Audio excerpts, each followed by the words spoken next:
Well, episode 1, day 1 of the Ashes debrief, and oh my word, I've got Andy Zaltzman alongside me, Glenn McGrath, who I'm actually just as tall as stood on this box. Glenn, sum up the day. Pretty ordinary, really, isn't it? It didn't start well. Australia lost the toss. England surprised us and decided to have a bat. I thought they'd definitely have a bowl, but the previous 5 tests, the team that's batted first has won. Australia got off to a good start. Brooke batted well. Was it Pope, Smith? They put on the majority of the runs, but Mitchell Starc, what a performance. He had to step up with Cummins and Hazelwood out.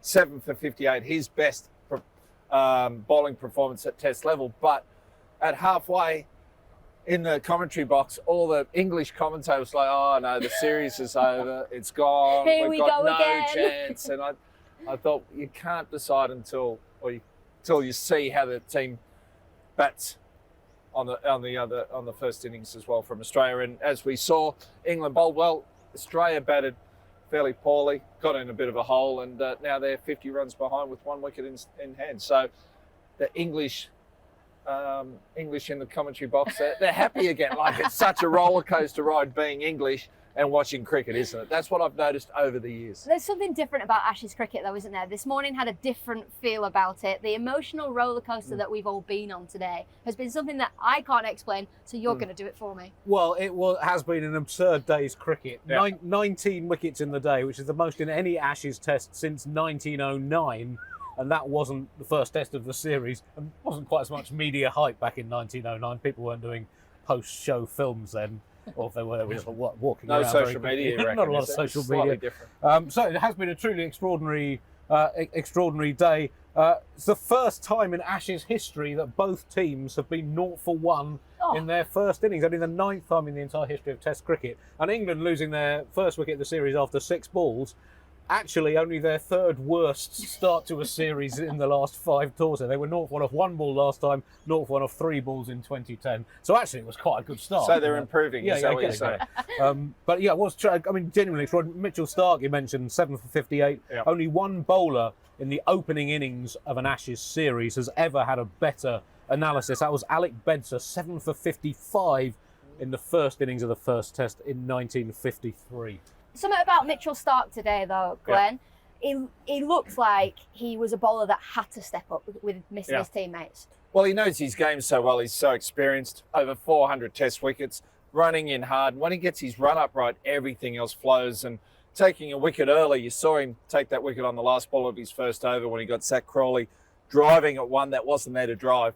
He was pumped. He was up for it. So, yeah, no, he got the rewards that he deserved. He's got that X factor when he bowls. He normally swings. When it's swinging, he takes the wickets. There wasn't much swing today, but he found other ways to take them. So, class performance. Did he find ways to take them, Zoltz, or did England give him a few wickets today? I think it was both. I think it's been that way for both teams. Some of the early wickets were generally down to good bowling, and then the sort of middle and lower order of given wickets away in both innings. In terms of the swing, I was looking at the ball tracking data. Across the first 2 innings of Test in Australia, that's the lowest amount of swing in over 10 years, and about an average amount of movement off the pitch. But Starc and all of England's bowlers bowled pretty quick, so it was one of the 3rd quickest opening 40 overs of a Test innings in the Cricketers database. I don't know how you two felt. We're going to talk about England's innings. When England went into lunch 4 down, I was like, okay, I can sort of forgive that, and then in the space of an hour, they're bowled out. I was frustrated watching. You were obviously delighted watching.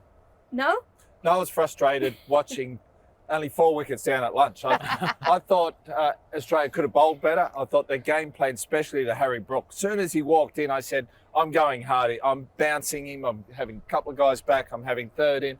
I'm going hard at him straight away. And they didn't. They got him, let him get set. And I'm hoping they've learnt from that when we see him bat in the second dig. But yeah, 4 down, but they kept that scoreboard ticking over. Most other teams would have been 4 down for nothing, but they bat so quickly.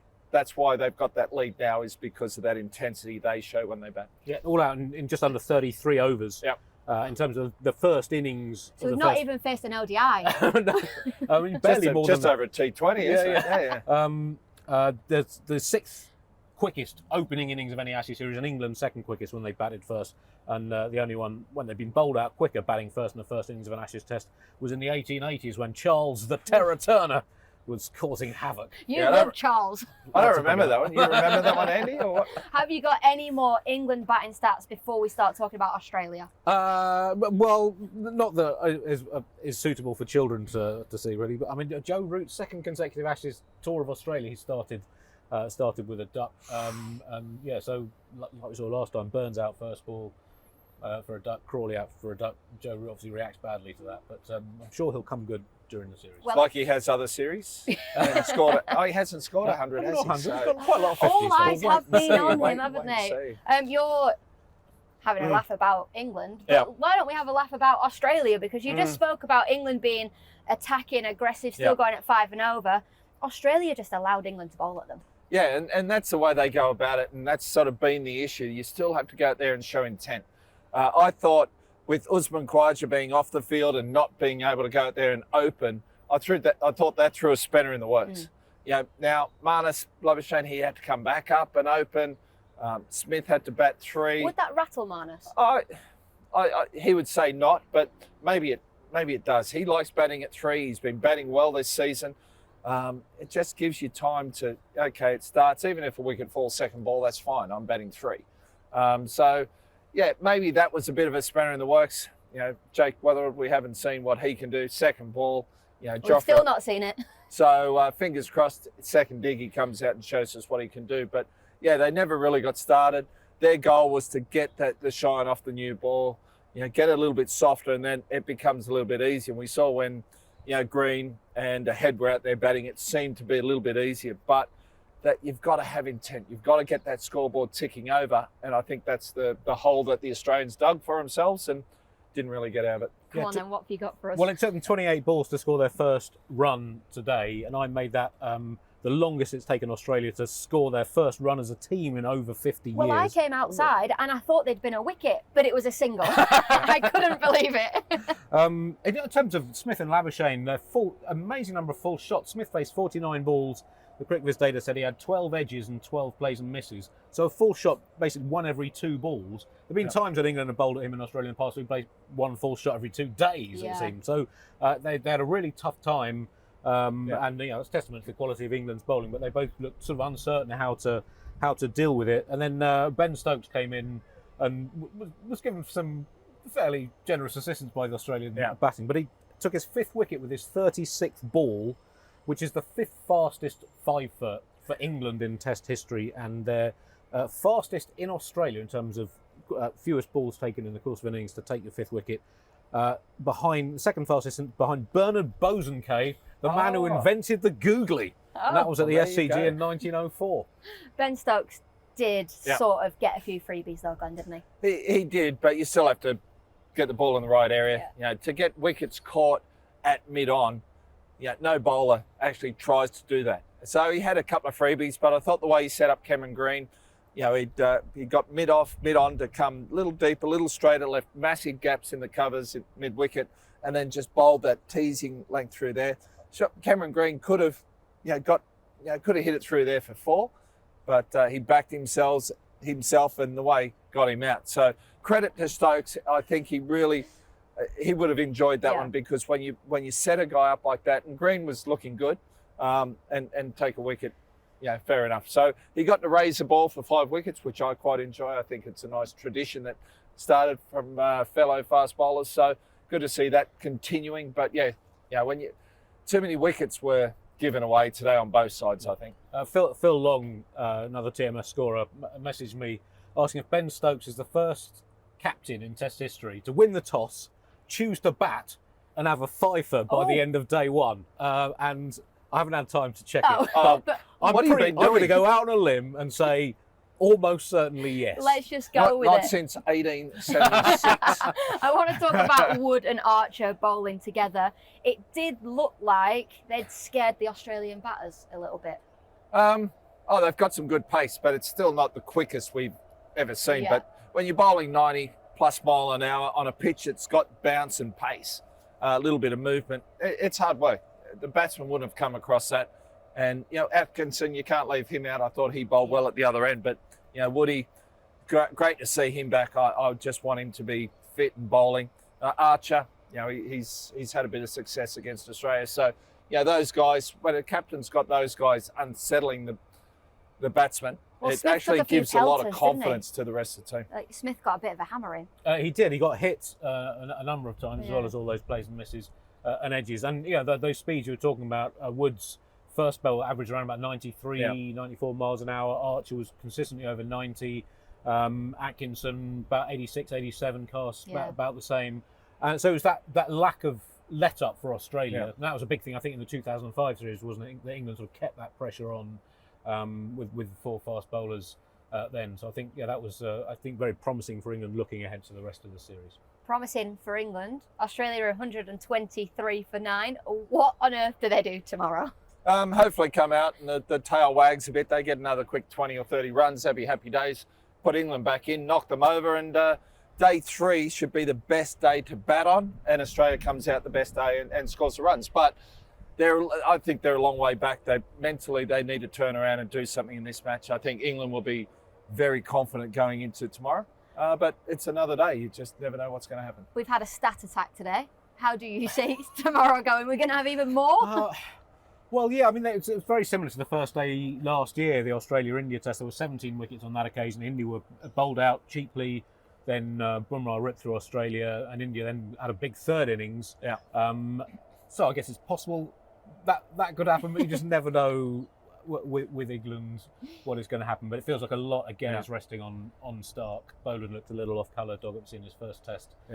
Green hasn't bowled a lot recently, so he seems to be the key player in this match. They say a good game's a quick game, and we've definitely seen that. Well, we might see the best 15 days of Ashes cricket that we've ever seen.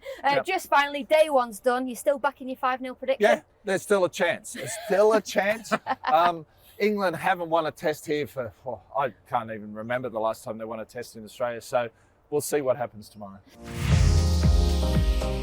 Right, we're doing an Ask Me Anything on some of these shows. And we've had one from Colin Kendrick who asked, why doesn't the ECB ever send players to Australia to learn their conditions before an Ashes series? Glenn, why? I think they do, don't they? Some do. But you're not playing Shield cricket. You're not playing the level that when you go and play county cricket. So you might play a little bit of club cricket or a little bit of grade cricket. So it can happen, but county cricket compared to, say, Shield cricket, you just play so much more cricket in England. So it's just I thought you were going to say Shield cricket was just better then. Oh, without a doubt. But I don't know. It's always been funny. When Australians go and play in England, in English condition, they're expected to win the games. And when English cricketers come out to Australia, the schedule's got something they get to do slated with a bit more. Well, in terms of England coming out before an Ashes series and acclimatising, I mean, that it's not just England, but most teams don't have time for that or don't make time for that. There's been a lot of talk about England being arrogant or something, coming in without a warm-up game. Since Stokes took over as captain, they've had 5 previous series away from home. They've won the first test in all 5 of them without having warm-up cricket.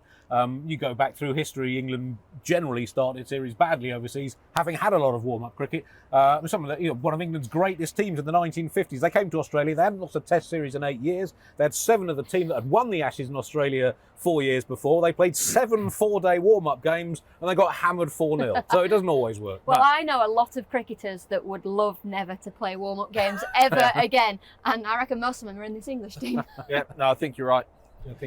And I've got a question to ask Alex myself. Why are you so tall? Oh, well, I just thought I'd stand on a box, because if I was actually not stood on that box, we wouldn't be able to do this interview. Well, thank you very much for joining me. We'll be back tomorrow and every single evening for the Ashes debrief. I've got my trials. I need to read the highlights on 5 p.m. every day on the iPlayer, and TMS will be back on air at 2 a.m. on Saturday, which is also tomorrow.